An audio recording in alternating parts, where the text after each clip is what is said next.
तो अब हम जा रहे हैं इकोनॉमिक्स के क्वेश्चन करने। इंडियन इकोनॉमी का नाम सुनते ही थोड़ा डर सा लगता है कि भाई साहब इसमें क्या जीडीपी वगैरह ये सब पूछते हैं, है ना। हैवी फार्मूलाज, जीडीपी कैलकुलेशंस ये सब पूछी जाएगी। But wait till you see the DSSB pattern. Examiner सिर्फ तुम्हारी बेसिक अंडरस्टैंडिंग चेक करता है वहाँ पे, ठीक है। Types of unemployment, 1991 reforms, banking terms, ये सारी चीज़ें ज़्यादातर पूछी जाती हैं, ठीक है। तो हम देखते हैं। तो इंडियन इकोनॉमी देश के पैसे, नौकरियों और व्यापार का सिस्टम है। एग्ज़ाम में सबसे ज़्यादा क्वेश्चन अनएम्प्लॉयमेंट यानी बेरोजगारी के प्रकार और 1991 के LPG reforms, liberalisation, privatisation, globalisation से आते हैं, ठीक है। अनएम्प्लॉयमेंट की देखो चीज़, अगर हम थोड़ी सी बात करें, अगर खेत में 2 लोगों का काम है लेकिन पूरा परिवार यानी 5-6 लोग लगे हुए हैं, तो ये है डिसगाइज्ड अनएम्प्लॉयमेंट, ठीक है, यानी छद्म बेरोजगारी या छिपी हुई बेरोजगारी। अगर मार्केट में कंप्यूटर्स आ गए लेकिन कैंडिडेट्स को सिर्फ टाइपराइटर चलाना आता है, यह है स्ट्रक्चरल अनएम्प्लॉयमेंट, संरचनात्मक बेरोजगारी, है ना। स्किल मिसमैच हो रही है क्योंकि, ठीक है।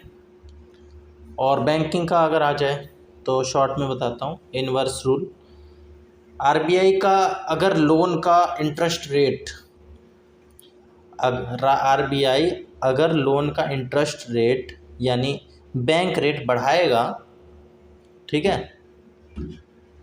RBI अगर लोन का इंटरेस्ट रेट यानी बैंक रेट बढ़ाएगा तो मार्केट में मनी सप्लाई घटेगी, क्योंकि लोग लोन कब लेंगे, है ना।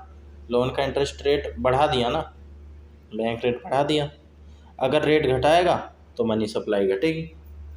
समझ में आई बात।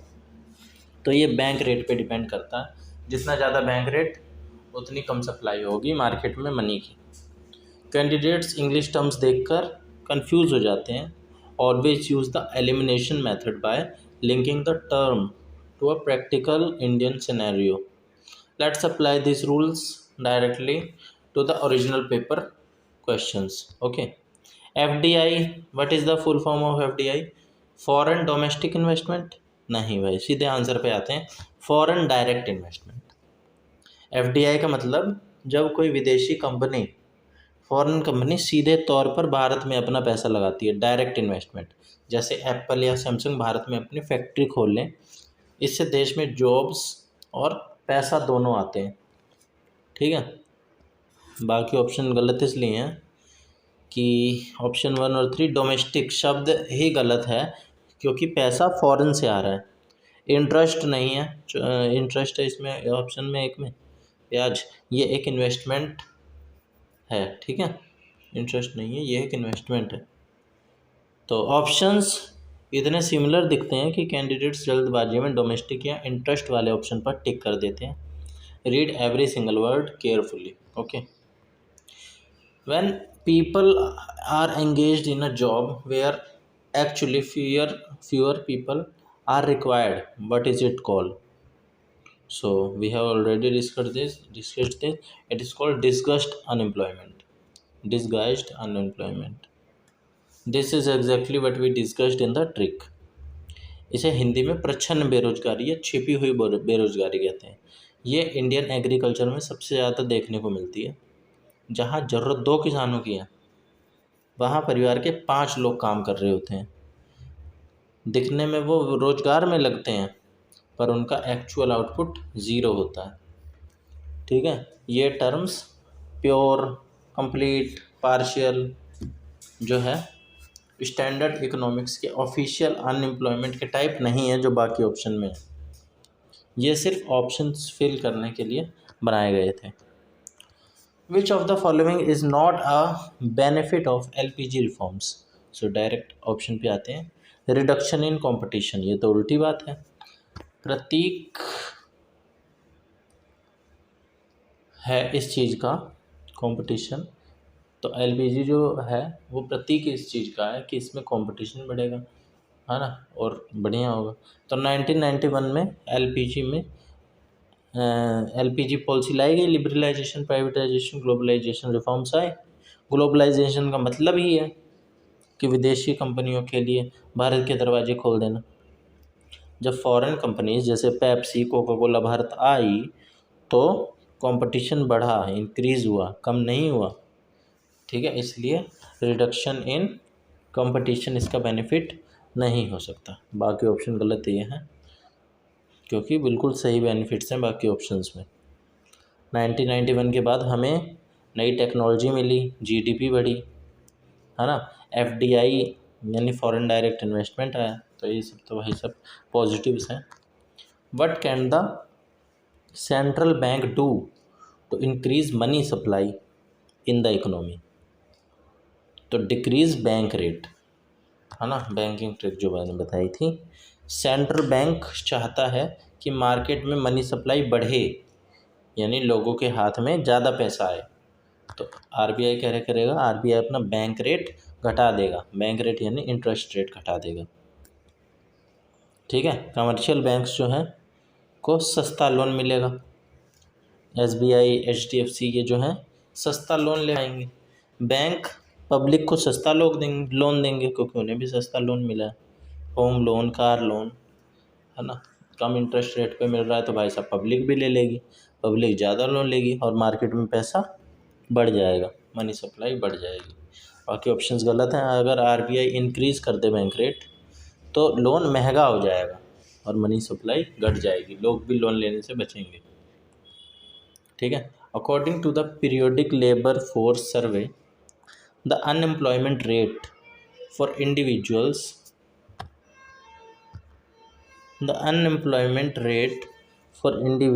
aged 15 years and above in India decreased from 6% in 2017-18 to what in 2023-24? तो भाई साहब बड़ा ही फैक्चुअल क्वेश्चन है। 3.2% इसका आंसर है। ये recent current affair plus economy का हाइब्रिड डाटा है। गवर्नमेंट सर्वे जो PLFS है, यानी कि पीरियोडिक लेबर फोर्स सर्वे के ऑफिशियल डाटा के अकॉर्डिंग अनएम्प्लॉयमेंट रेट 6% से गिरकर ऑलमोस्ट आधी रह गई, यानी 3.2% हो गई। ऐसे एग्जैक्ट डाटा वाले क्वेश्चंस अगर एग्ज़ाम में याद ना हो तो नेगेटिव मार्किंग से बचने के लिए स्किप करना बेटर होता है। But now you know the exact figure. So FDI means foreign direct investment, विदेशी कंपनियों का सीधा निवेश। अनएम्प्लॉयमेंट मतलब ज़रूरत से ज़्यादा लोग काम पर लगे हों तो उसे डिसगाइज्ड अनएम्प्लॉयमेंट कहते हैं। 1991 LPG reforms increased competition, brought FDI and boosted GDP। Monetary policy में बैंक रेट घटेगा तो मनी सप्लाई बढ़ेगी। ठीक है, इंक्रीज होगी। सो इकोनॉमिक्स प्रैक्टिकल लाइफ पर बेस्ड है। एग्जामिनर यह चेक करता है कि क्या कैंडिडेट्स अखबारों में आने वाले टर्म्स जैसे FDI, बैंक रेट का असली मतलब समझता है या नहीं समझता है। ठीक है, तो अब हम चलते हैं नेक्स्ट टॉपिक पे भाई साहब। आर्ट एंड कल्चर के क्वेश्चंस डिस्कस कर लेते हैं। भारत में क्लासिकल डांसेस जो हैं, शास्त्रीय नृत्य और फोक डांसेस, लोक नृत्य, और ट्राइब्स जो हैं, ट्राइबल्स जो रहते हैं, जनजातियाँ, और फेस्टिवल्स यानी त्यौहार, और फेमस पर्सनैलिटीज़, ये सब आर्ट्स एंड कल्चर में पूछे जाते हैं ज़्यादातर। ठीक है, अगर तुम्हें ये पता है कि कोई डांस किस स्टेट का है तो तुम उसकी लैंग्वेज इजीली गैस कर सकते हो। जैसे आंध्र प्रदेश तेलुगु, है ना, केरला का मलयालम। ठीक है, साउथ इंडियन क्लासिकल इंस्टीट्यूशन या टर्म्स के नाम में अक्सर संस्कृत का टच होता है, जैसे कलशेष्ट्र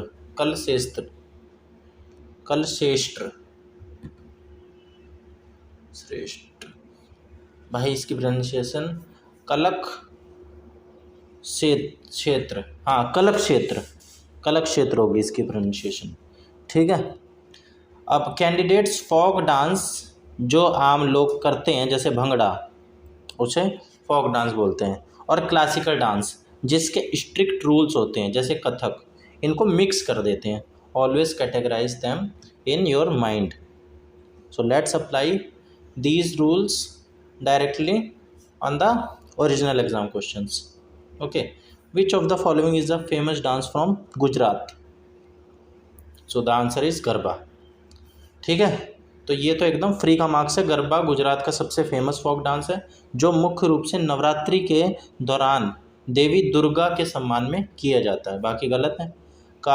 बेलिया ये राजस्थान की सपेरा स्नेक चार्मर जनजाति का बहुत फेमस डांस है। भंगड़ा ये पंजाबी का हार्वेस्ट फेस्टिवल डांस है। चरबा ये हिमाचल प्रदेश का फोक डांस है।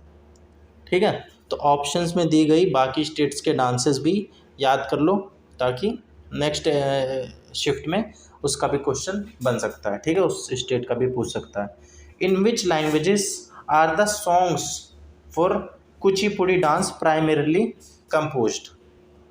ठीक है, in which languages are the songs for Kuchipudi dance primarily composed? So Sanskrit and Telugu. Let's apply our state language mapping trick. Kuchipudi कहाँ का क्लासिकल डांस है? आंध्र प्रदेश का। और आंध्र प्रदेश की मुख्य भाषा क्या है? तेलुगु। ठीक है, चूँकि ये एक क्लासिकल डांस है तो इसकी जड़ें प्राचीन ग्रंथों से जुड़ी हैं, इसलिए इसमें संस्कृत का भी यूज होता है। Therefore Sanskrit and Telugu is the perfect logical answer. Okay, Malayalam जो है वो केरला में बोली जाती है, मराठी महाराष्ट्र का है ना, इसका आंध्र प्रदेश से कोई कनेक्शन नहीं है। तमिलनाडु और कन्नड़, कन्नड़ कहाँ पे? कर्नाटक। तमिलनाडु में और कन्नड़ कर्नाटका में, ये भी एलिमिनेट हो जाते हैं। The tribal dance form Karma is traditionally performed by which community? Oraon. ठीक है, इसकी प्रोनाउंसिएशन ओराओ बोल सकते हैं इसे। ठीक है, तो कर्मा एक बहुत फेमस ट्राइबल डांस है जो सेंट्रल और ईस्टर्न इंडिया जैसे झारखंड, छत्तीसगढ़, मध्य प्रदेश में कर्मा पर्व के दौरान किया जाता है, कर्मा फेस्टिवल के दौरान किया जाता है। इसे मुख्य रूप से ओराव पढ़ेंगे इसे।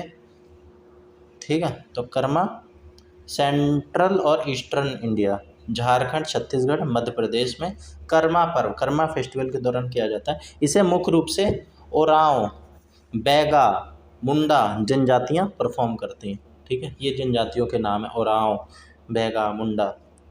तो कर्म अच्छे करोगे तो और फल मिलेगा, है ना, ओराव, ऐसे याद रख सकते हो भाई।